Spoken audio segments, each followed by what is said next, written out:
তাকে লিখিত দিতে হবে। লিখিত নির্দেশ ছাড়া নিম্ন স্তরের পুলিশ দায়িত্ব কাজ করবে না। এই জন্য আমার স্পষ্ট কথা হচ্ছে, পুলিশকে ঢালাই করতে হবে। বর্তমান যে পুলিশ বাহিনী আমাদের আছে, আপনারা জানেন অনেকে অনেক পুলিশ জয়েন করে নাই। তার মানে হচ্ছে তারা ভয়ে জয়েন করে না, অথবা এমন কাজ তার মধ্যে করেছে যখন সাহস পাচ্ছেন জয়েন করার জন্য। এই সমস্ত পুলিশকে বাদ দিয়ে নতুন পুলিশ নিয়োগ করে ব্যবস্থা করতে হবে। ট্রেনিং দিয়ে তাদেরকে পুলিশ হবে জনগণের, পুলিশ হবে রাষ্ট্রে, কোনো সরকারের হবে না, এটা মনে রাখতে হবে। এরপর হচ্ছে আমাদের অন্যান্য ক্ষেত্রগুলো যেগুলো আছে, অর্থনৈতিক ক্ষেত্রে গুরুত্বপূর্ণ ক্ষেত্র, এই ক্ষেত্রে আমাদেরকে আমাদের ব্যাংক ব্যবস্থা, অর্থনৈতিক ব্যবস্থা, মুদ্রা ব্যবস্থা সবকিছুকে আবার হিসাব করতে হবে, কোনো ব্যবস্থা করতে হবে, যাতে করে এবং সমস্ত সরকারি পদে নিয়োগের সময় একবার তার আয় বেতন নেওয়া হবে, এবং প্রতিটি প্রমোশনের সময় তার আবার আয় বেতন নেওয়া হবে, এবং চাকরি শেষে পেনশন পাওয়ার আগে তার আয় বেতন হবে। তিনি কি করেছেন, কি আয় হয়েছে, কিভাবে হয়েছে, এগুলো একটা নিয়ম ব্যবস্থা করতে হবে। কিন্তু হঠাৎ করে একটা গভর্নমেন্ট বলে আসছে, আমাদের গভর্নমেন্ট বলছে যে তারা হিসাব দেবে, এটা নিয়ম চালু করতে হবে।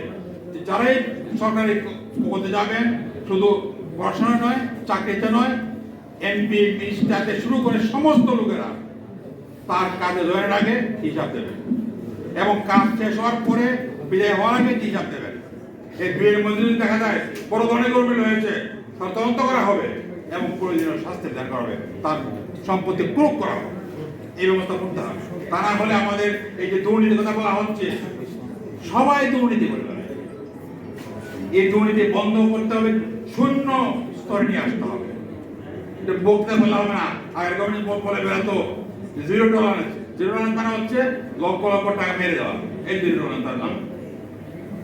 সম্রাট সাহেব সম্রাটের মধ্যে মেরে দিয়েছে সব কিছু, আবার তাকে জেলে ঢুকিয়ে আবার বেরো করেছে। এই তো গভর্নমেন্ট, এইগুলো আমরা শুনতে চাই না, পাবলিক শুনতে চায় না। এই যে আন্দোলন হলো বৈষম্য বিরোধী আন্দোলন, একমাত্র মেরিট ছাড়া, মেধা ছাড়া কোনো পার্থক্য করা যাবে না। সব ক্ষেত্রে শুধু মেধাই হয়ে পার্থক্য মানদণ্ড, কোনো অবস্থাতে অন্য কোনো বিষয়, কারো সুপারিশ, কারো ওটা ঘেটা, এগুলা দেওয়া করা যাবে না। যদি আমরা করতে পারি তাহলে একটা সুন্দর রেজাল্ট পাবো। আমরা আশা করি, আমি কথা বাড়াচ্ছি না, আরো একটা কথা ছিল, এখন বলার সময় নাই। আপনারা জটিলের কথা শুনেছেন, আপনার ধন্যবাদ জানাচ্ছি। পেয়েছিলাম গঠন করা, আনফরচুনেটলি আমরা করতে পারি নাই। আমাদের ভুলের কারণে এই ধরনের গভর্নমেন্ট এসে বসেছে আমাদের উপরে, 16 বছর চালিয়েছে আমাদের উপরে। এবার আরেকটা স্থান আল্লাহ দিয়েছে, এটা কিন্তু আমাদের বড় কৃতিত্ব না, এটা হচ্ছে আল্লাহর দেওয়া নিয়ামত। যদি আমরাকে ব্যবহার করতে পারি, কাজে লাগাতে পারি ভালো করে, তখন আমরা এগোতে পারবো। আর যদি আমরা আবার ভুল করি, যেমন আমরা প্রত্যেকবার ভুল করেছিলাম, আবার ভুল করি, আবার ওই একই দাম করতে চেষ্টা করি, তাহলে আল্লাহ বারবার সুযোগ দেয় না, আমাদের সফর করতে হবে।